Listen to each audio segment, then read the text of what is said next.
Hello students, welcome back. तो students, आज के वीडियो लेक्चर में अपन पढ़ने वाले हैं अर्थशास्त्र का पार्ट 2। पार्ट 1 आपने पढ़ ही लिया होगा, नहीं पढ़ा तो उसका लिंक आपको नीचे दिखेगा डिस्क्रिप्शन बॉक्स में, वहां से जाकर के वीडियो ज़रूर से देखिएगा। शुरुआत करते हैं। आज हमारा काफ़ी महत्वपूर्ण क्वेश्चन है मांग की लोच। ठीक है, मांग की लोच से आप क्या समझते हैं, उसको निर्धारित करने वाले कारक बताइए। इस तरह का क्वेश्चन होगा। ठीक है, वस्तु की मांग में उतार चढ़ाव को ही मांग की लोच कहा जाता है। वस्तु की मांग में उतार चढ़ाव है ना, यानी कि वस्तु की मांग कम हो या ज़्यादा हो जाए एकदम से। ठीक है, तो ये उतार चढ़ाव हो गया, इसी को हम बोलते हैं लोच, मांग की लोच। जब वस्तु बहुत ज़्यादा प्राइस उसके हाई हो जाते हैं, यानी मतलब कीमत एकदम से बढ़ जाती है, उफान पे आ जाती है, तो क्या होता है, मांग कम हो जाती है ना। हर व्यक्ति नहीं खरीद सकता उसे। और जब कीमत कम हो जाती है, लो हो जाती है, तो उसकी मांग बढ़ जाती है। तो वस्तु की मांग में उतार चढ़ाव है ना, यानी कि ज़्यादा खरीदी जाना, कम खरीदी जाना, ये उतार चढ़ाव हो गया। इसी को बोलते हैं मांग की लोच। ठीक है, यानी कि मांग कम हो जाना, बढ़ जाना, तो ये हो गया लोच। समझ गए ना। मांग की लोच को निर्धारित करने वाले कारक, तो पहला कारक है वस्तु की प्रकृति, यानी कि वो वस्तु किस टाइप की है। ठीक है, तो पहला कारक यही है, वस्तु की प्रकृति। आवश्यकताओं की पूर्ति करने वाली वस्तुओं की मांग बेलोचदार होती है। बेलोचदार को मतलब है उसमें कोई उतार चढ़ाव नहीं आता है। जैसे बहुत ज़्यादा ज़रूरत की कोई वस्तु है तो उसे व्यक्ति खरीदेगा ही खरीदेगा। ठीक है, जैसे राशन हो गया। अब किसी घर में राशन खरीद करके, जैसे किसान के पास तो होता है उसके घर में, और बहुत से लोग मतलब परचेज करते हैं, दूसरी जगह से खरीदते हैं। अगर उसकी कीमत हाई हो जाती है तो क्या व्यक्ति उसे खरीदना बंद कर देगा? नहीं खरीदे, मतलब खरीदना तो उसे पड़ेगा ही, है ना। तो उसकी मांग में कोई फ़र्क नहीं पड़ता है, मतलब उतनी मात्रा में खरीदी जा रही है। जैसे खाने पीने की चीज़ें हैं, अगर उसकी कीमत बहुत ज़्यादा हाई हो जाती है तो भी व्यक्ति उसे खाने के लिए उसे खरीदेगा ही।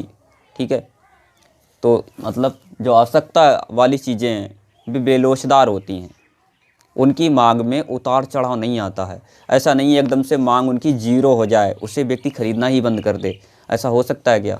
है ना। तो ऐसी वस्तुओं के लिए हम बेलोचदार बोलते हैं। और कुछ वस्तुएं ऐसी होती हैं उनकी कीमत बहुत ज़्यादा हाई हो जाए तो उसे हम नहीं खरीदेंगे कुछ समय के लिए, कोई फ़र्क नहीं पड़ता है। ठीक है, तो वो लोचदार वस्तुएं हो गई। ठीक है, इसके विपरीत आरामदायक आवश्यकताओं की पूर्ति करने वाली वस्तुओं की मांग औसत लोचदार होती है। औसत मतलब कि एवरेज लोचदार होती है, मतलब उनमें उतार चढ़ाव आता रहता है समान तरीके से।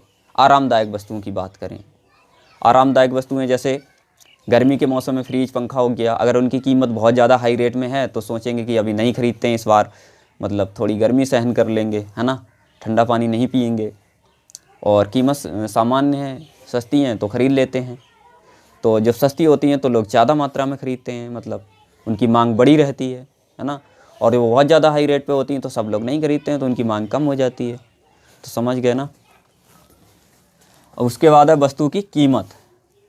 अब जिन वस्तुओं की कीमत अधिक होती है उनकी मांग अधिक लोचदार होती है। यानी कि कोई वस्तु बहुत ज़्यादा महंगी है तो मतलब उसकी जो मांग है वो लोचदार होती है। लोचदार मतलब उसमें उतार चढ़ाव आता रहता है, कभी उसकी मांग बढ़ती है, कभी घटती है ना। जैसे वो बहुत ज़्यादा ज़रूरी लगती है तभी व्यक्ति उसे ख़रीदता है।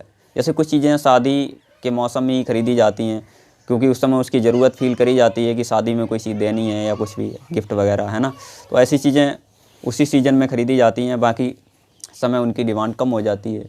ठीक है, तो ये चीज़ें कैसी होती हैं, बहुत ज़्यादा लोचदार होती हैं, मतलब इनकी मांग में उतार चढ़ाव आता है। कभी इनकी मांग कतई जीरो हो जाती है, कभी बहुत ज़्यादा इंक्रीज हो जाती है, यानी कि बढ़ जाती है। ठीक है, जबकि सस्ती या बहुत कम मूल्य वाली वस्तुओं की मांग बहुत कम लोचदार या बेलोचदार होती है। जो सस्ती वस्तुएं होती हैं, मतलब बहुत ही कम कीमत वाली, उनमें कोई लोच नहीं होती, उनकी मांग एक जैसी बनी रहती है, उनमें कोई फ़र्क नहीं पड़ता साजी, मतलब ऐसा नहीं है कोई सीज़न वगैरह से उनमें कोई दिक्कत नहीं है कि मतलब कोई सीज़न आएगा उनका तो उनकी डिमांड ज़्यादा बढ़ जाएगी, ऐसा नहीं है। ठीक है, वो एक समान एवरेज रेंज में चलती रहती हैं, बेलोचदार होती हैं, मतलब उनमें कोई लोच नहीं पाई जाती, कोई उतार चढ़ाव नहीं आता, कि ऐसा नहीं है कि एकदम से इनकी बिक्री बहुत ज़्यादा हाई हो जाए। ठीक है, सस्ती वस्तुओं की बात हो रही है। और जो बहुत ज़्यादा हाई प्राइस की होती हैं, मतलब इनका रेट बहुत ज़्यादा होता है, उनमें मतलब जब उनकी ज़रूरत फील करी जाती है तभी उनकी मांग आती है ना, तो वो अधिक लोचदार होती हैं। वस्तु के वैकल्पिक प्रयोग, अगली हेडिंग है वस्तु के वैकल्पिक प्रयोग। जिन वस्तुओं के वैकल्पिक प्रयोग संभव होते हैं, जैसे वैकल्पिक प्रयोग मतलब कोई विकल्प के रूप में कोई दूसरी वस्तु है। जैसे दो वस्तुएं हैं, इसकी प्राइस पहले ये 20 रुपये में मिलती थी, ठीक है, और उसी की मतलब दूसरा विकल्प है ये 10 रुपये में अब भी है, पहले भी 10 रुपये में था, ठीक है। अब व्यक्ति क्या सोचेगा कि अगर ये 20 रुपये में काम तो उतना ये भी कर रहा है ना, तो दूसरा वाला ख़रीद लेते हैं। तो जो जिसके प्राइस बढ़ गए हैं मतलब उससे व्यक्ति ख़रीदना कम कर देगा, यानी कि उसका दूसरा विकल्प उपलब्ध है मार्केट में, तो वो ख़रीदेंगे ना। जैसे ये कलम है, मार्कर है, ठीक है, अब इस मार्कर की एकदम से प्राइस बढ़ गए हैं और दूसरी कंपनी का ऐसा ही मार्कर है, सेम ऐसा ही काम करता है वो भी, उसके प्राइस कम है, तो उससे व्यक्ति खरीद लेगा क्योंकि इसका दूसरा विकल्प उपलब्ध है ना। समझ रहे। जिन वस्तुओं के वैकल्पिक प्रयोग संभव होते हैं उनकी मांग अधिक लोचदार होती है। तो उनकी मांग कैसी हो गई? लोचदार। उनकी मांग में हमेशा उतार चढ़ाव आता रहता है, मतलब उनका डिमांड क्रेज बदलता रहता है, मतलब कभी व्यक्ति इस चीज़ को ख़रीदता तब कभी दूसरी वाली को पसंद करने लगता है ना। तो उनकी मांग में हमेशा उतार चढ़ाव आता रहता है। अब देख